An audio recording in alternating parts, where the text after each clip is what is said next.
killing me because, you know, anyway. So, did you say, are we on? Live. Okay. That's good to know. Well, we're bad mouthing people. And that was my first summer vacation with Hitler. He wasn't a bad guy. He got along with dogs. People always badmouth him. I thought, you know. Hell of a cook. I mean, once you get by the little mustache and the goose stepping, you know. Not much of a poker player, though.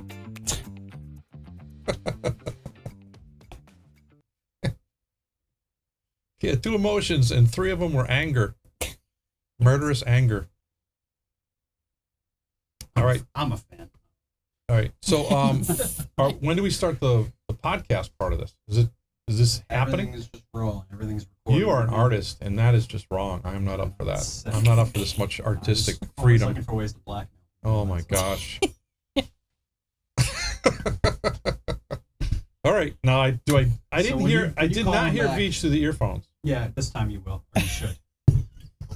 All right. This time you will. Did you hear anything through your earphones? No, I pretended like I did, but I couldn't. Yeah, I did the same thing. I was like, oh. That's good. That means I'm dominant in the situation. Yeah, well, I should be hearing something. There's going to be an I uprising. don't want to embarrass myself. And then you said, could you hear anything? And I said, no, I couldn't. Okay, so you will this time. So I'm gonna start how I start, which is this is the Big Comedy Podcast. I'm Jim McHugh, and I'm here with my good friend Carolyn Plummer. Hello, everyone. And I wanted to talk to Carolyn just a little bit, and then I have a friend of mine we're gonna have on. It's pretty fun. I think he's a little crazy, and we may get canceled because there may be things he says I don't know what's gonna happen. Awesome. Okay. So man, how long have we known each other, Carolyn? It's been from the connection up in Portsmouth, right? Or Portland. Portland, yeah. Probably where we met back in the. We may have met at a Dick Doherty gig. Dick Doherty. Because I was doing comedy. You're working with this girl, Carolyn. She's gonna stack the chairs and do a She's guest spot. Stack the chairs. She's That's a good question. I don't know. A comedy internship. You mean? He never even said that. There, like he even like. It wasn't an internship. It was stacking chairs for stage time. It's hard labor to get time on stage. Was that what room was that? Was that the vault? The vault. The vault you didn't have to stack. It was a little tiny. No, the Chase House. I don't remember. I did all. That was gigs. in Salem. It was upstairs. It's called Finn's now. That was a great room. Let's go back there. I don't know if they have a room anymore. I don't know if they made it into like restaurant up there. I remember he had a good room there. I didn't remember where it was. It's called the Chase House. Obviously not in October. We can't go there. No. That's a great room though. And then I ran a room for him in Guilford, New Hampshire. It's not so great. It was in a strip mall. And then we had a falling out because the hypnotist was late and didn't tell me. So I had Teddy Barrett on stage for over an hour. That's a lot of Teddy Barrett. I'm like, should we take a break? Is he coming? Where is he? He should have said, and now we're going to take an intermission. We'll be right back with the hypnotist. That's what I would have done. And the same people kept coming back, and they couldn't be hypnotized because you know how there's only a certain percentage of people. Oh, yeah. So this kid would come back every week. He's like, I'm going to get hypnotized this week. I'm like, no, you're not. But I took his money. If you see hypnotists like that have like a Thursday night at a club or something, there are certain people that come back and are hypnotized over and over and over again. Right. This kid's never been hypnotized in his life. Yeah. But he kept coming back because this was going to be the time. It was hilarious. That's so weird because then what he's getting is he's paying admission. He's coming in. He's sitting on stage. He's not getting hypnotized. And he's sitting there awkwardly in front of an audience full of people. Week after week after week. At least 3 weeks he came in. He just really wanted to pretend. He really wanted to. He was the only naked person in the room, and then everyone else in the room was naked. And then someone cut the cheese, and he smelled it. Then he cut the cheese. He hoped no one smelled it. Then he. It was so funny. Then he was super sexy. He's like, I didn't get hypnotized this week. I'm like, hey, you didn't last week either. I think he did get hypnotized. I think he got hypnotized to buy a ticket every week in the hopes that someday he would. It was so funny. Could you ever be like in a relationship with a hypnotist, and wouldn't you always be like, what did you do to me last night? Why do I want? Did I rob a bank? Why do I want to do this thing that I don't think I would want to do suddenly?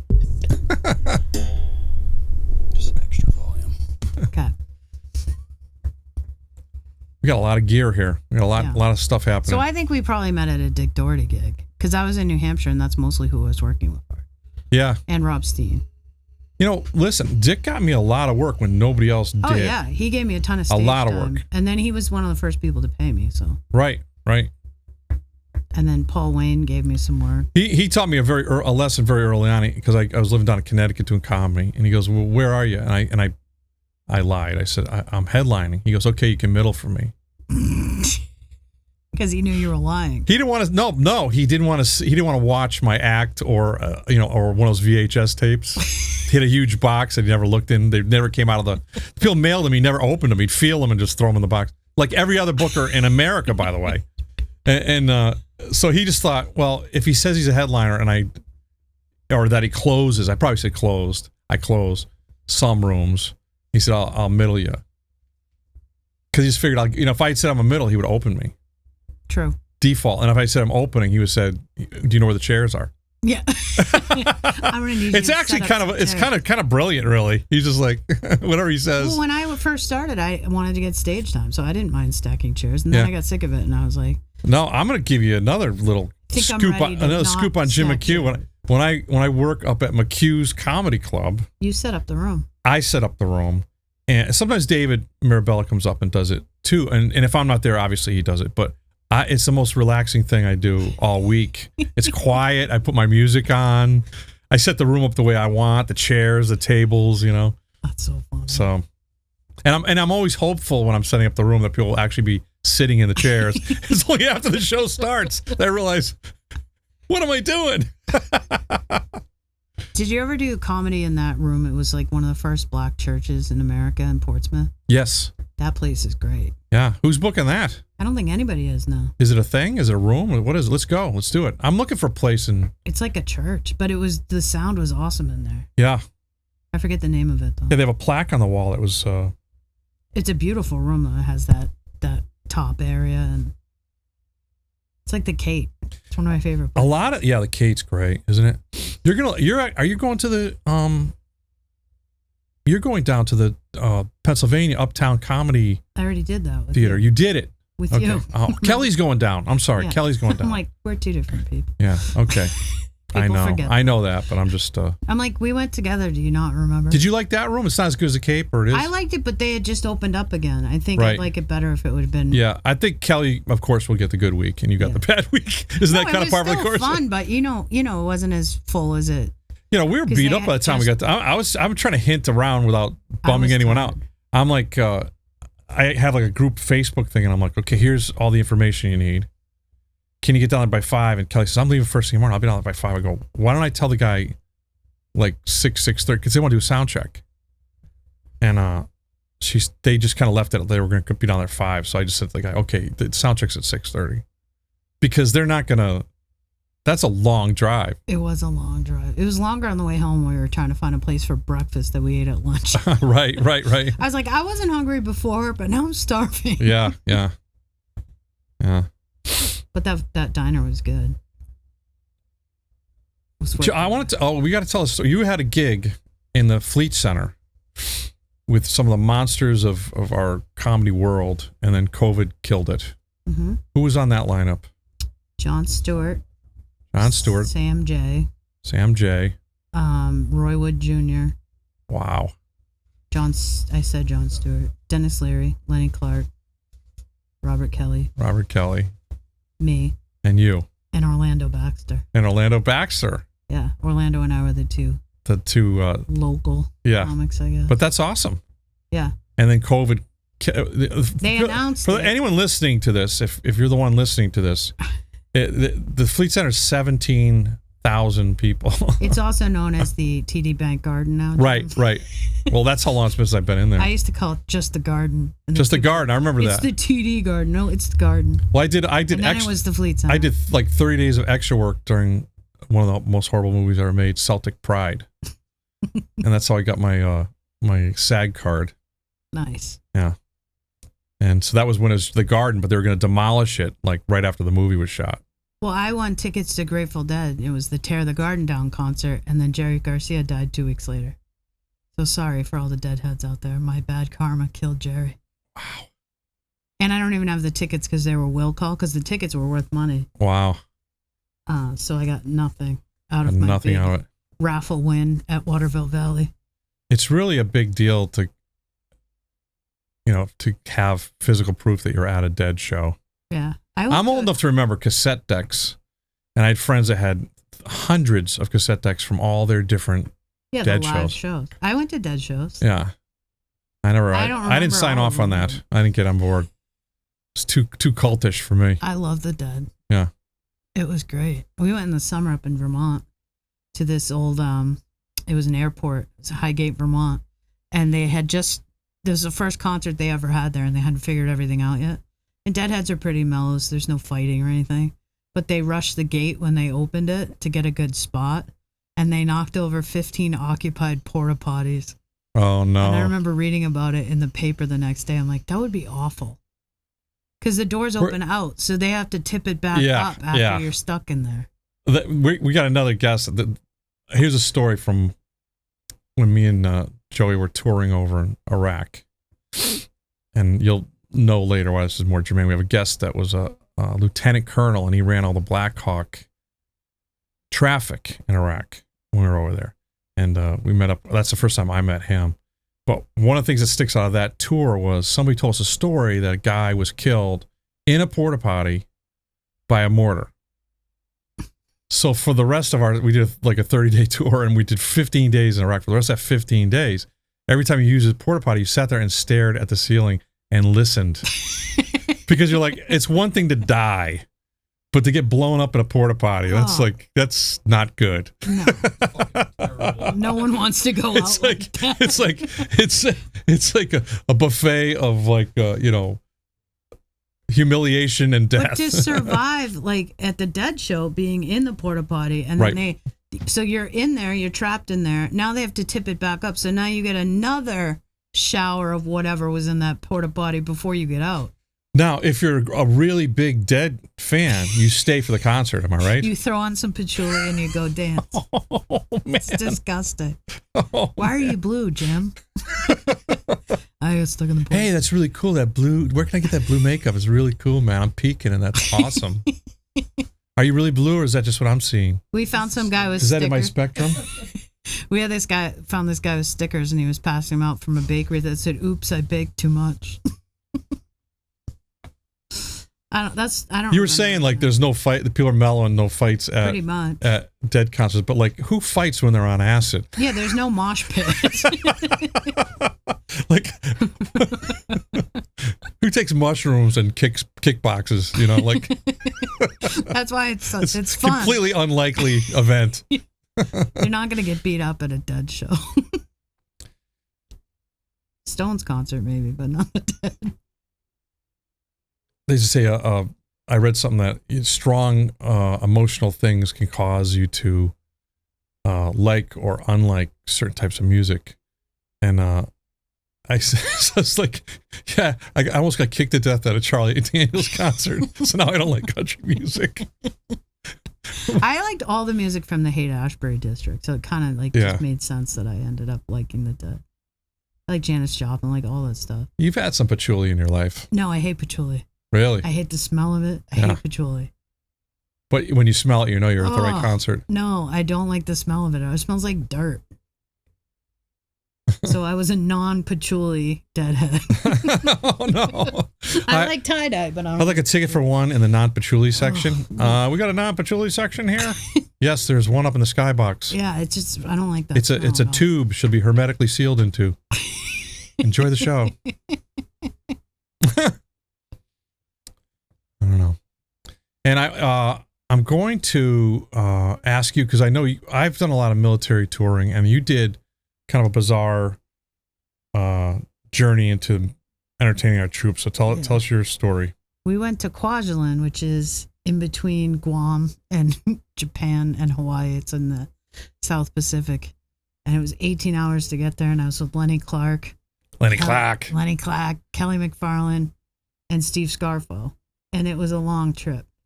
And we finally get there, and they tell us in 45 minutes they're going to fly us to another island. I was like, no. But we get there, and we're meeting the colonel. And we meet a kid from South Boston who's in the Navy Wow. or the Air Force. And That's great. Lenny Clack, what are you doing here? I'm like, we just went 18 and a half hours on a plane to meet a kid from South Boston. But there's nowhere on earth you can go, and there's no mode of transportation you can take that'll bring you to somewhere where Lenny doesn't know somebody. I know. His It's kid impossible. didn't know him. He just knew who he was. Yeah. And there's a lot of government contracted employees from like MIT. So there's a lot of Massachusetts people, to be honest. And it was great. It was really fun. Yeah, I've always said that, you know, the small shows sometimes are magic, you know, because they're It's not a lot so of active military. they're but there's very a lot of happy people. that people are coming to see them and that they're, you know. Yeah. I think they might have been swingers on the smaller island. I got a weird vibe that night. I was a little jet lagged, but I was like, okay. Just gonna go now by myself. Would you like some ketchup for your hamburger? And how about my wife? What did you say? Ketchup? No, the other thing. Yeah, there was a lot of that hinting going on. Okay. Yeah, I'm like, I don't know the rules. Now, is there any regret as you look back that you didn't? No. Could have blamed it on the jet lag. No. But I did get up one. You never hear that as a symptom of jet lag. So, you know, you're tired, you have a headache, you're dehydrated, You're in a and you threesome. sleep with two married couples. But it wasn't me; it was the jet lag. I think they just get bored on the island. Yeah. Yep. I got up one morning to take a picture of the sunrise because you're on an atoll, so like there's no other islands or anything, so it's like a really cool sunrise or whatever. I woke up and Lenny was already awake. Hey, Plum, he scared the shit. I'm not sure that he sleeps. No, I don't think he does. It was early because I was jet lagged. So He probably already he ran. already had coffee. He and went to ran. He breakfast. worked out. Mm-hmm. Went surfing. He took me to the gym when we were there. Yeah. And he had me upside down on the Smith machine lifting weights. And like, we're in a military gym. We're laughing like goons. Yeah. And it's all these other military people. It was really funny. Yeah. It's one of my favorite memories. That and when he yelled at some lady. We went with Kelly. We went to someplace in Kuwait. They had like Patriot, like a Patriot missile base. I hope I'm not giving something away there. But Great, Jim. these guys never saw Do you have any. the coordinates? Yeah, here's the longitude and latitude. Latitude. I'm working on my latitude in the gym. My lats. My last.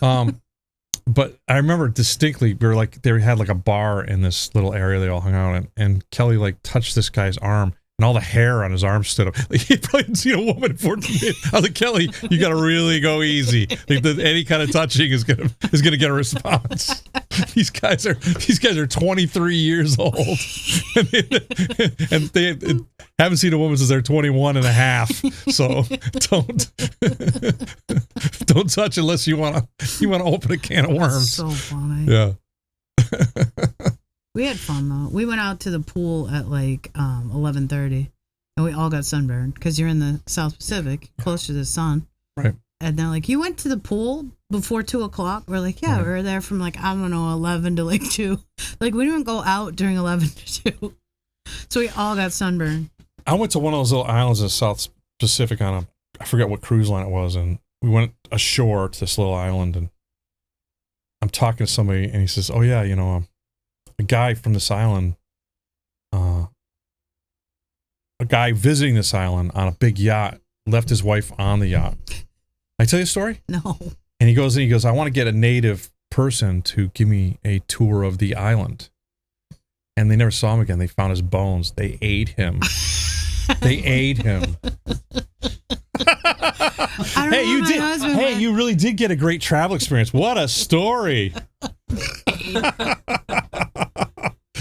Well, the bigger island, Kwajalein, is where, if you read the book Unbreakable, the guy who was taken by the Japanese and he was a prisoner of war, that's where it happened. Oh, no kidding. Yeah, because as Mike Donovan would tell you, it was one of the bloodiest battles of the World War II. So, like, when it rains, bullets will come up out of the ground and stuff like that. Oh, yeah. And they just dedicated the mess hall to him. It's named after him. Wow. Louis something, Zamborini or something. Yeah. I don't know, but I was like, there was a lot of history. There were, like, tunnels that they were hiding in, and that's why we took it over. We lease it from the Marshallese people to keep an eye on Japan. Wow. I think Japan's going to need our help before we need to worry about them again. Yeah. But I'm looking to see if Veech is out there. We're going to try to get a hold of him. This time you're gonna Okay. Oh, yeah. I think my calculations are correct. All right. Hopefully he's ready to rock. Volume up. Give me a thumbs. Okay. All right, let's see if this thing works.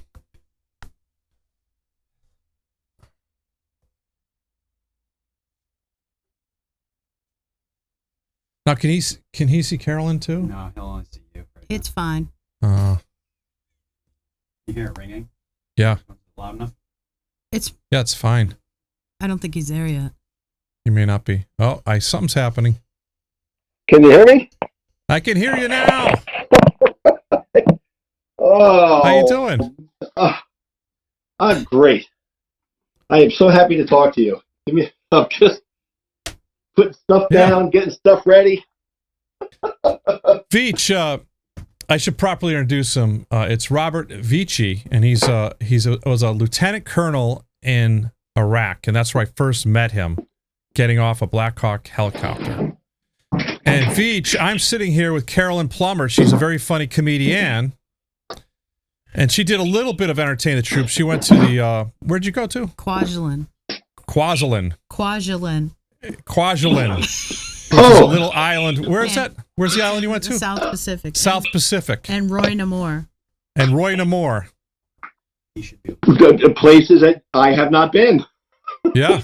or have even really heard of. Well, you know the military. They're everywhere. The Ronald Reagan test sites there. They're what kind of test sites? Ronald Reagan test Ronald Reagan test sites. Oh, really? Now, of course, you know, Ronald Reagan presented me with my diploma at graduation at West Point 3 months No after, kidding. 3 months after he was shot, believe it or not. Wow. My dad wanted me to go to West Point, but no one else did, including West Point. Oh, I love it. Yeah, it was a I actually did struggle. comedy at West Point, you know. You what? I did comedy at West Point. Really? And I was late going to the gig. It was one of the gigs where they could actually drink. Oh, They were allowed to drink, and they were so hammered. It was ridiculous. I ended up standing on a table, like with a pitcher in one hand and, you know, out of control. I love it. I love it. Well, I don't know if at the time they were still serving 3-2 beer, but that's what they served us, you know, along with saltpeter in our mashed potatoes or something that we found out eventually. So, Oh, that's nice. you know, not drinking at a comedy show, you know, everything's funnier with a little bit of a boost, I think. Although not for you, Jim. It doesn't apply to you. How much saltpeter do you think the military buys a year? How many billions of dollars? I didn't even know that was. I don't even know that's still a thing. They found that in, like the Civil War, didn't they?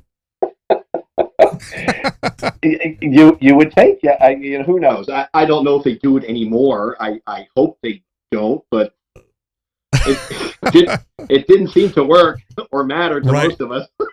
Right. Oh man. So you know what? I want. The way we met was very interesting because me and Joey Carroll's a good friend of both of ours, and Joey says, we got to meet this guy. He's great, and we're traveling with I believe he's a colonel in the Air Force. That's correct, Saunders. sir. Yeah. Great guy.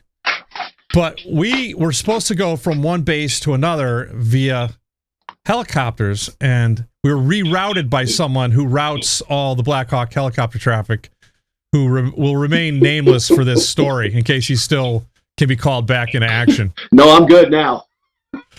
So we end up at you're at a base where Saddam Hussein's mother's palace And his. Tikrit was and his retirement center.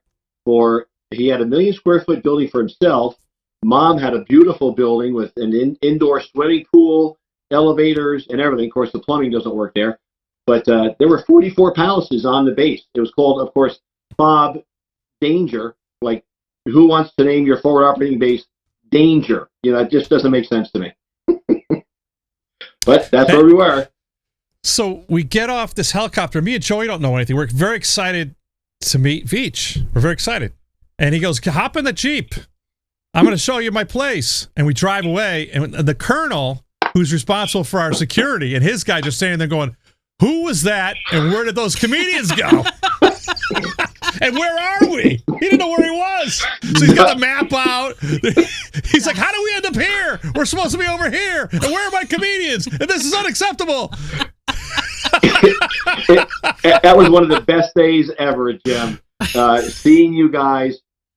Well, to set the story up even further, a week before we deployed, I hijacked 3 of my junior officers, and I said, "We're going away in a week. We got to go do something fun." So we went to Princeton Catch a Rising Star, and Joey was performing there, and that's when I met Steve Trevelise, who does a lot of work with us up in New Jersey. But we met Joey because during the show he goes, "Yeah, I travel on Blackhawks and I go to combat zones," and I just yelled out, something silly, of course.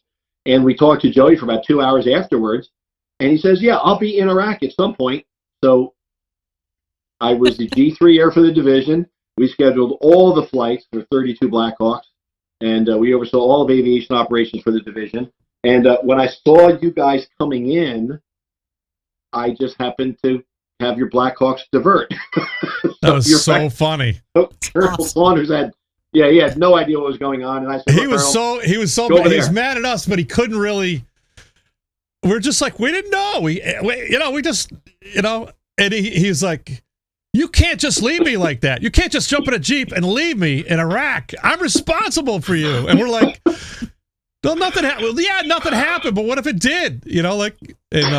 Well, so we went to see. I showed you guys all the base. We went to the coffee shop, the Green Beans, and we had coffee. Of course, in other days we would have had a beer, but it was it was great to show you guys around. And then we sent you back, and you guys had some great shows. We didn't get to see you guys perform because, of course, you didn't perform at our base, but it was great to make the connection with you, Jim, especially because we're still connected after all these years. I mean, that was 2005, so that was August, September of 2005, I think. Yeah. I will find the pictures. I didn't find them, but I have them in my flash drive. There's a weird thing. Like I remember there's something about you weren't supposed to have American flags flying or something, and you had one on your house. You're like, "I have one on my house. Let them come tell me to take it down." It's funny because I scheduled all the missions for the generals and the colonels and everyone else, and I lived.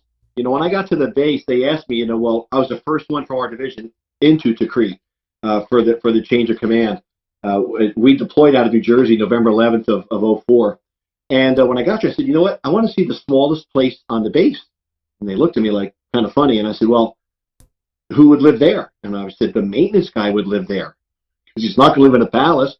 So the smallest house in the base had 3 little bedrooms and a little kitchen. But we had something no one else had. We had 3 working toilets, a working shower, and 3 working sinks. Number one, I fixed them all. And I had the other guys, the KBR guys, came in, and I had them say, "Look, if you guys want to fly anywhere, you're going to fix the shower for me."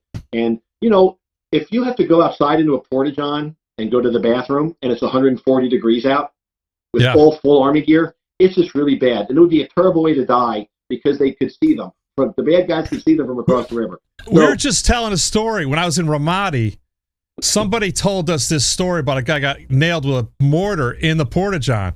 So every time after that, for the whole tour, every time I'm in a porta-john, I'm sitting there staring at the roof, listening. Because I don't want to die in a porta-john. Could you imagine?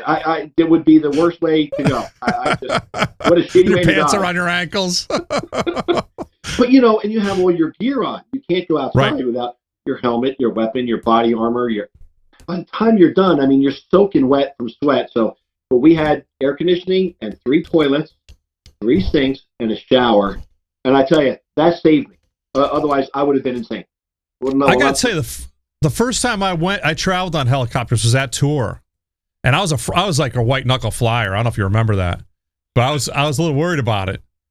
But it wasn't bad. And since then, you treated us the best because usually when me and Joey or me and someone else are traveling, 2 comedians, especially male comedians, you get left on that landing pad for a long time.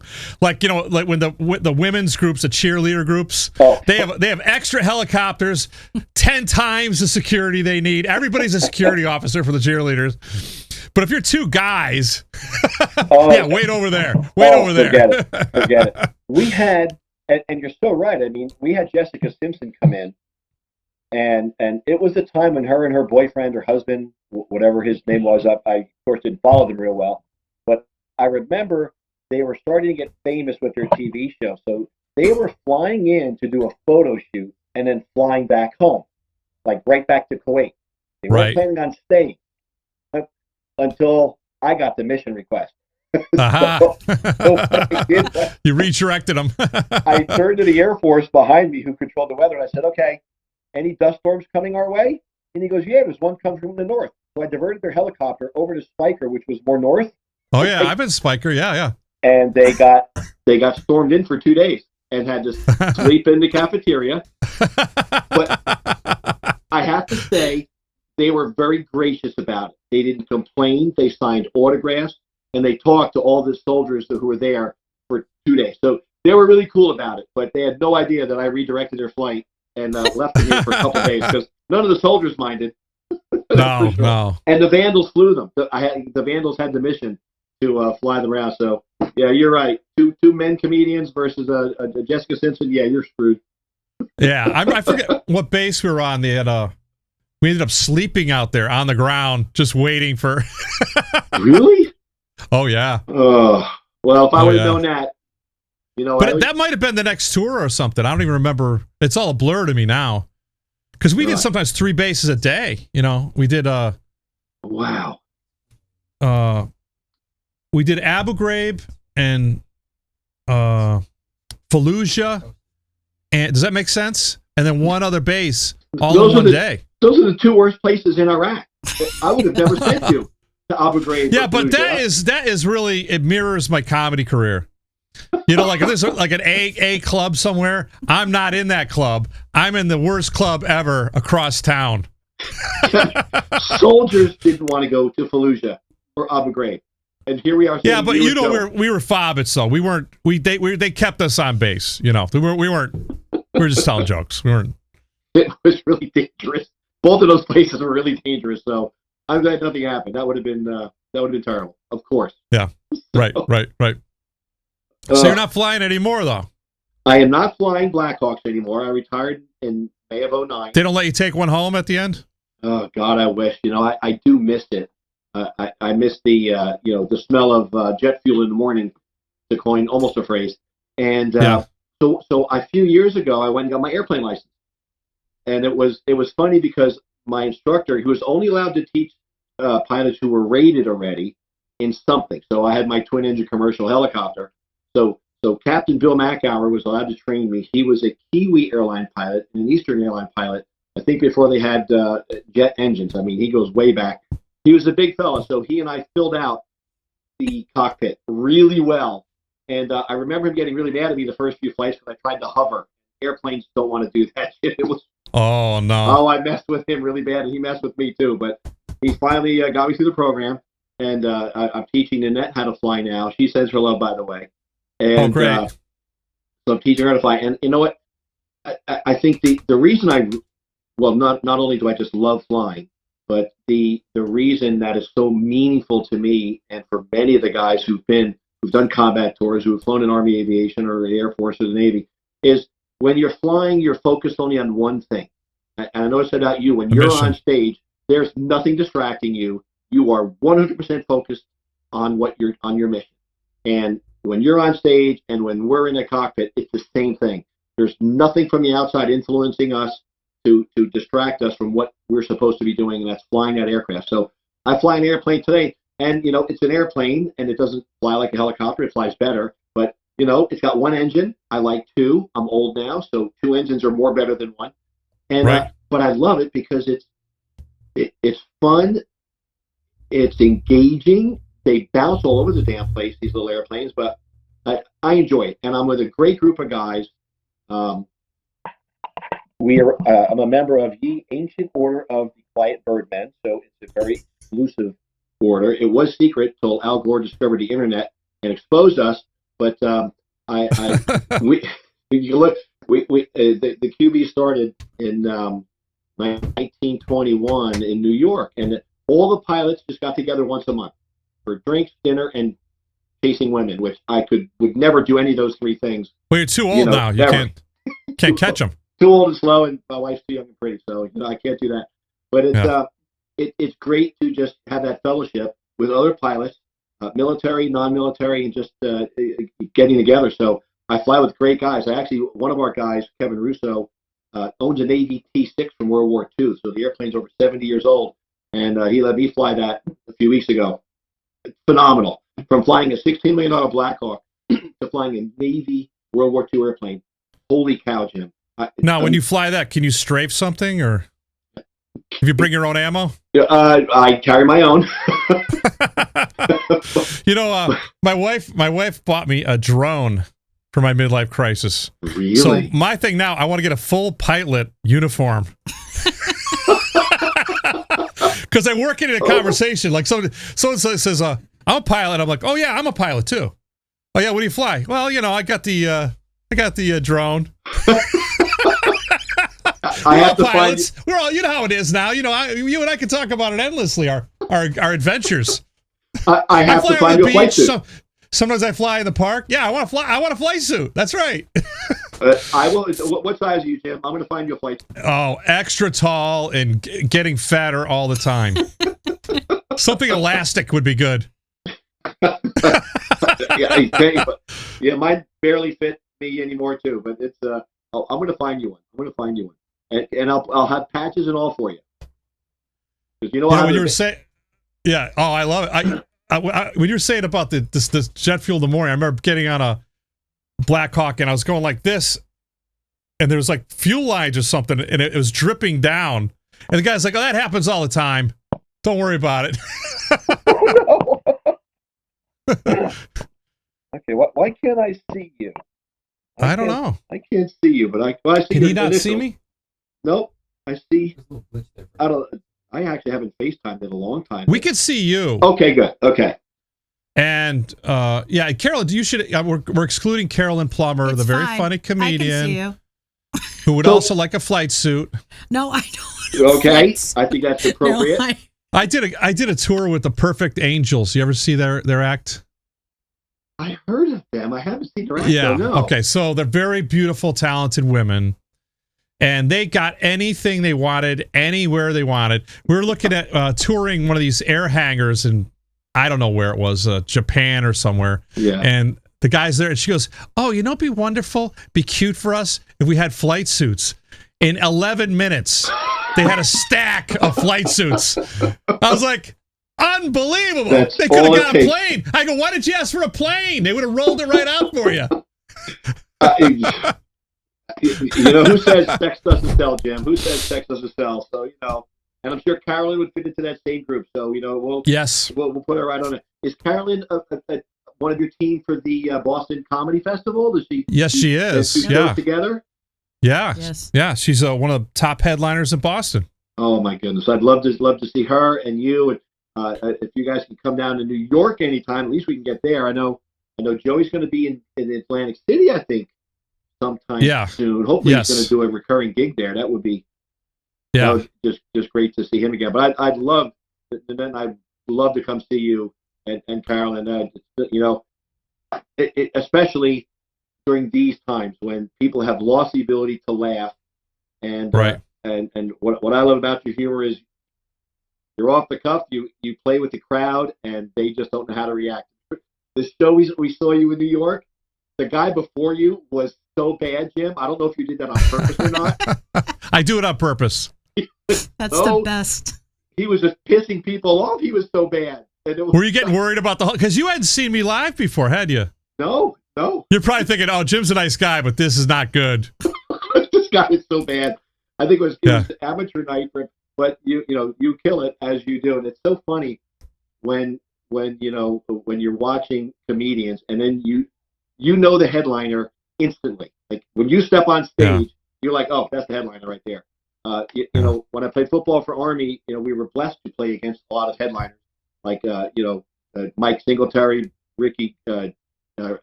Matt Millen, Hugh Green, Ricky Jackson, Dan Marino, Joe, quarterback from San Francisco. Yeah, that guy. all these famous guys, and the second they stood on the field, they were pro. And so it's just great watching you and I'm sure Carolyn and Joey. And folks have lost the ability to laugh. You do. And hopefully you guys are getting away from political stuff because it's getting so hateful out there, but people just laugh. It's just terrible. I know. You ask somebody what time it is. They're like, "You're triggering me." I'm like, "I'm just wanted to know what time it was." And obviously, you don't know what time it is. So let's just leave it at that. Oh my God, I love it. Well, so if I could tell you something about VetREST. Yes.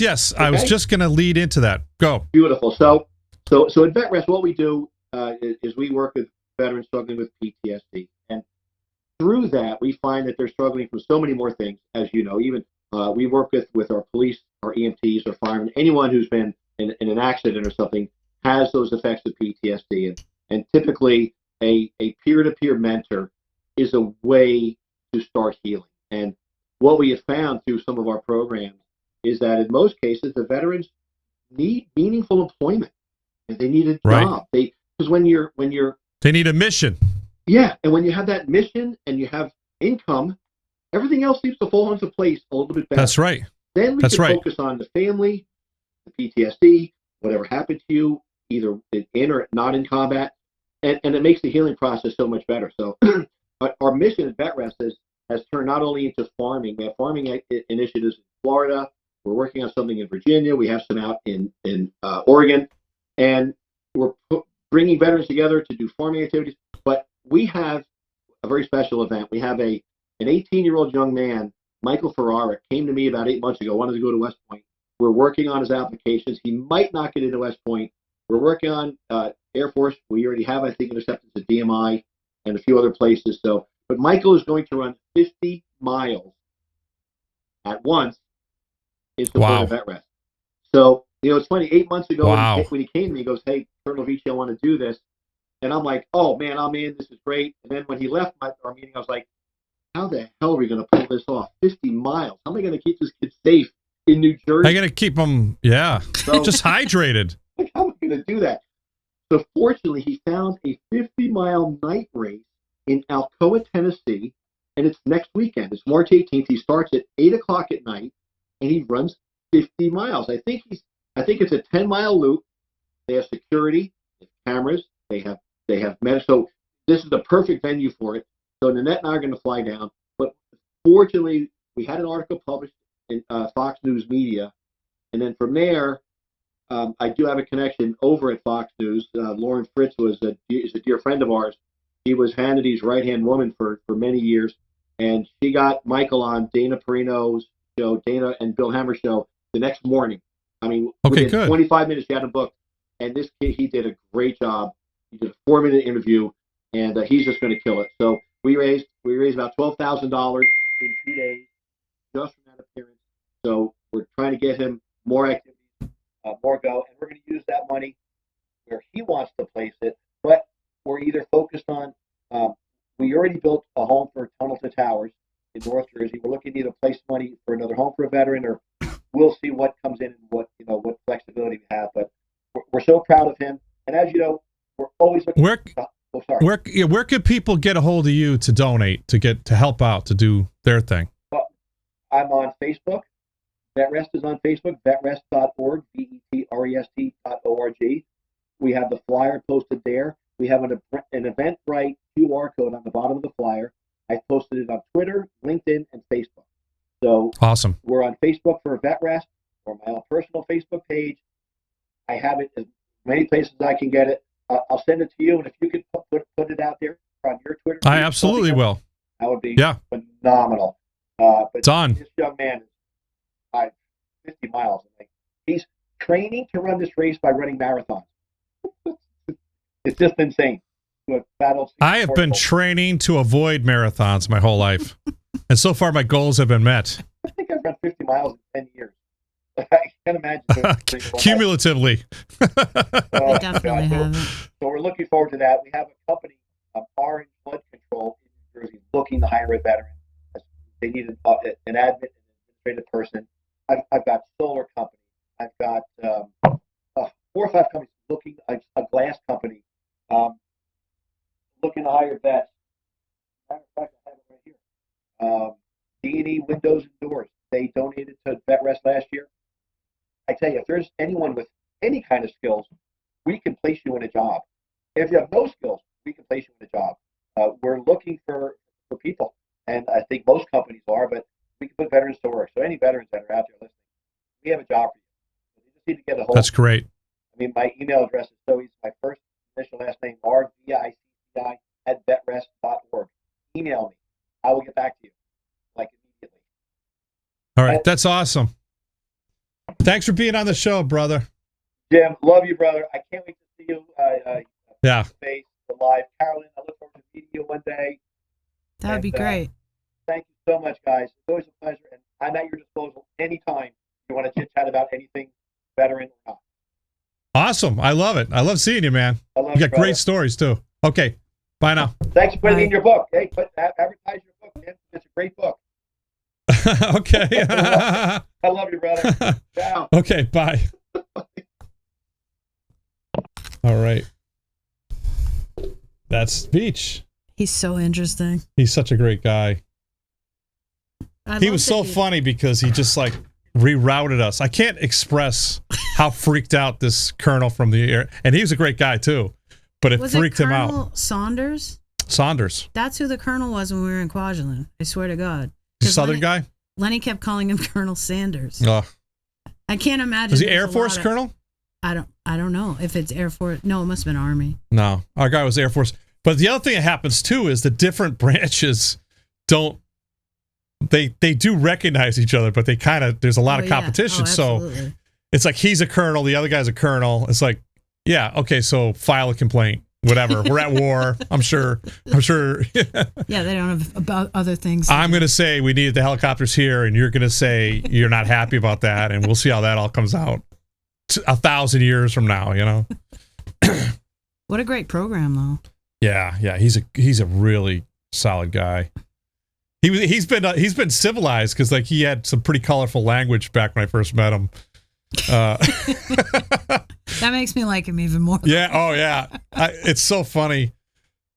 You know, like because they want somebody to do something. It's not like a democracy. No. You know? It's like me and Joey, we landed in Mosul, and you want to be helpful, you know. So I put this guy says, "Put your bags over here." He says, "This guy, private, get over here. You're gonna watch the luggage." And I go, "I can carry my own luggage." And he looks at me, and goes, "A, there's worse jobs in Iraq than watching your luggage, okay? B, he's happy to do it, aren't you, sir? Yes, sir." We walk away. He goes, "Jim, don't worry about it. That's the best job in Iraq right now, watching your luggage under a shady tree." You know, like. But I just didn't want to be a pain, you know. Like I thought I could carry my own bag, you know. And he's like, "Those are my orders. What do you do?" Yeah, like just like when I'm giving a guy an order, maybe you should just shut up. Yep. You know, like. Okay, sorry. But, well, I learned. You always learn something. So funny.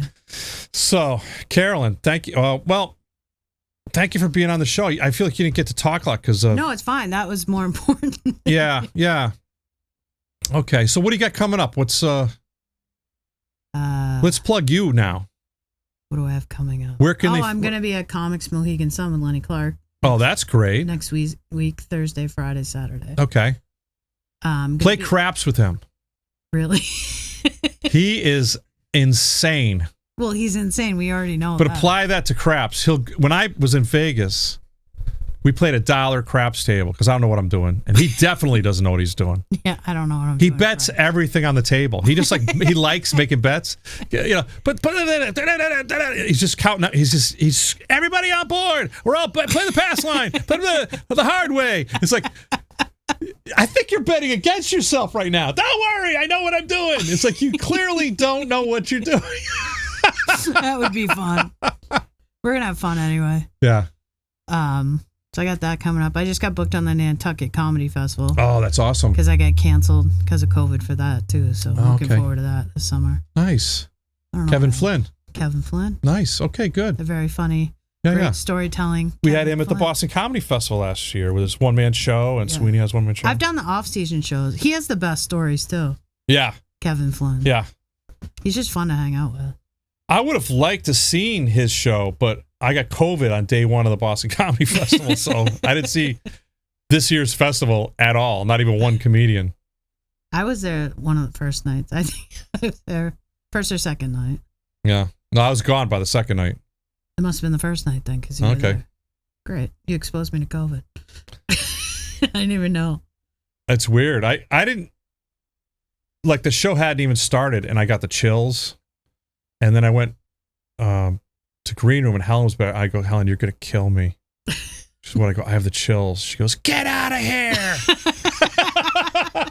I just grabbed my backpack, and I ran up the back alleyway. I didn't say goodbye to anyone. Weren't you sitting in the alley with Tony V anyway? Yeah. He was smoking cigars. Yeah. Yeah.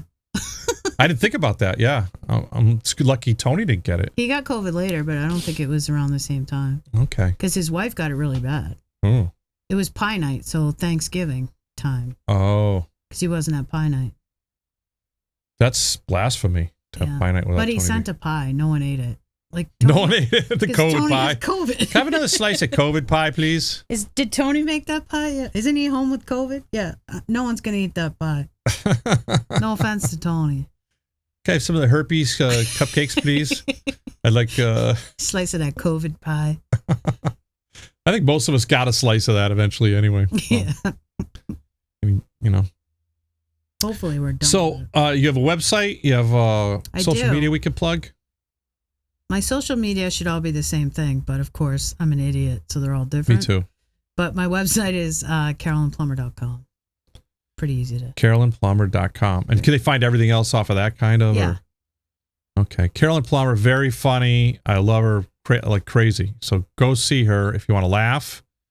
Not so good with tragedy, but mostly comedy is her skill set. I don't know where you're watching this, but if we end up on YouTube, I'm supposed to say that you're supposed to subscribe. Yep. And there's a bell you're supposed to ring. I don't know where the bell is. I can never find the bell. I don't even believe there really is a bell, but I'm told there's a bell. And if I want my marriage to work, I got to find that bell and ring it. A bell in real life or on YouTube? No, there's a little bell on the YouTube thing. Oh. And I don't know what it means, but I hear everyone else who's on YouTube saying, this is what they say, so I'm just copying them blatantly. Like, subscribe to me and ring the damn bell. I got better financing when I bought a car once because I didn't ring the bell. Because when you buy a car at this certain dealership, you ring a bell, and it's right above the finance guy's head in his cubicle. And I said, if you give me better financing, I won't ring the bell. He goes, all right, done. Ah, that's hilarious. I used to work at a dealership, and they used to do bonuses like, if you could get someone completely in the trunk, they'll give you $100. So all day, it's really roomy. Get it? No, just get in. Get in. No, get in. You got to see how roomy it is. Get in. I don't want to get in. Listen, this trunk is so big. You're not going to believe it, but you got to get in it to see how big it is. I don't want to get in the trunk. Get in the trunk. I'll give you $20 if you get in the trunk. And then you're pocketing 80. Right.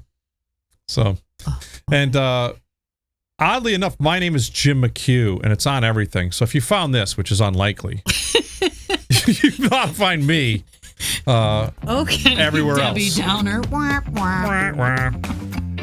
No, we're building. This is going to be an empire, right? This is the first blocks in the... This is the foundation we're putting down now. Okay, so thank you for listening, and thank you for tuning in. And I can't wait to see what this all looks like and sounds like. And Carolyn, thank you. We could go bury some slices after this if you still got some room. All right, thank you.